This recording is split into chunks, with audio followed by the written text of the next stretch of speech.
Welcome back to the deep dive. Today, we're doing something a bit different. Really focusing in quite intensely, actually, on just one single piece of information. Mhm. Our deep dive today is centered on, well, a source.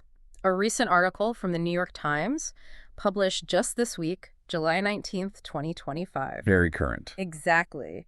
And the title of this article, get this, Trump and Epstein, an unlikely friendship explored. Wow. It's a headline that, it just immediately grabs you, doesn't it? It raises certain questions sort of instantly, even before you've read a word of the actual piece. Yeah, and what's really fascinating here, I think, is that our goal today isn't really to summarize the article itself. Yeah. I mean, we don't have the content for this deep dive. Right. But rather, it's to look really critically at what that title alone and its context where it was published tells us. Like, how much can we actually infer? What buttons does it push, just by looking at those specific words chosen by a major newspaper? Absolutely. So this deep dive is kind of a shortcut for you, the listener, to understand the implications, the nuances of that kind of framing, hopefully prompting some aha moments about how information gets presented. And perceived. And perceived, yeah. It's really about analyzing the mechanics, isn't it? How these headlines, when they're crafted carefully, communicate so much. So let's start unpacking that phrase, unlikely friendship. That word, unlikely.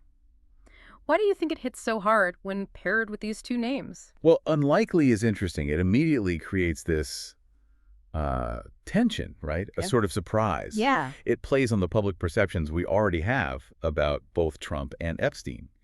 Using unlikely it suggests that this connection deviates from what we might normally assume about them. So it's not just saying it's surprising, it's hinting that maybe it shouldn't make sense on the surface. Exactly. It signals a kind of conflict or maybe something counterintuitive that the article is going to address. Yeah. It creates this need to know why it's considered unlikely. Right. So that single word really frames the entire narrative before we even get any details. It just instantly sparks curiosity, makes you lean in. Definitely. And then, if we connect that to the bigger picture, Yeah. let's look at the verb explored. Ah.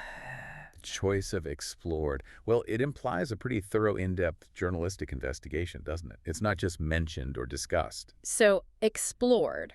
What Maybe. does that signal when it comes from a place like the New York Times? Does it suggest like digging into evidence, timelines, maybe different viewpoints? I think it does. Yeah.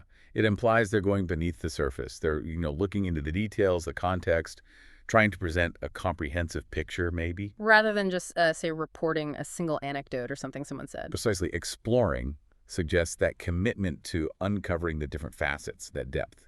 It's kind of baked into the word choice itself, especially for that kind of publication. Okay, so we've got unlikely, setting up intrigue, explored, promising depth. But let's talk about the names, the core subjects. Yeah, this is where it gets really interesting, I think. Trump and Epstein. Just putting those two names together, they carry enormous public weight. Oh, absolutely. Huge weight. Both names are associated with, very distinct narratives in the public mind. Sometimes overlapping, sometimes controversial narratives. So the pairing itself, even before you get to the friendship part, signals a topic of, high public interest. Probably controversy, too. So just seeing Trump and Epstein in a headline immediately signals a certain seriousness, a kind of historical context for anyone reading it. Yeah, I think so. It taps into everything the public already know or thinks they know about these individuals and their past connections. It signals this isn't a trivial story. Right. Which brings us to the where and the when. Yes, the publication and the date. That's crucial context, too, the fact that this is in the New York Times. And it's dated July 19th, 2025. Very recent. So the New York Times, what does that specific publication bring to the table here? Its reputation must lend a certain credibility or maybe just impact. Both, probably. The NYT's reputation suggests, or at least aims to suggest, a serious journalistic effort. It implies fact-checking, resources, editorial oversight. It frames the piece as significant, not just, gossip. So it being in the Times signals it's meant to be taken seriously. Right. And the date, July 19th, 2025, that tells us something important, too. It means the topic is considered relevant now.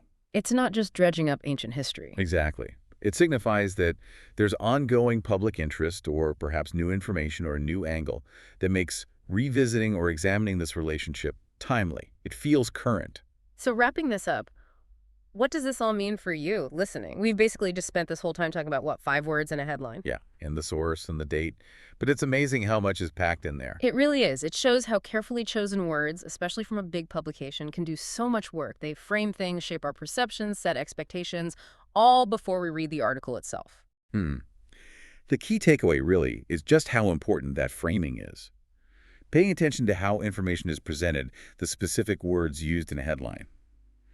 It tells you a lot. It's about being a critical consumer of news, isn't it? Absolutely. Knowledge is always more valuable when you understand how it's being presented and why.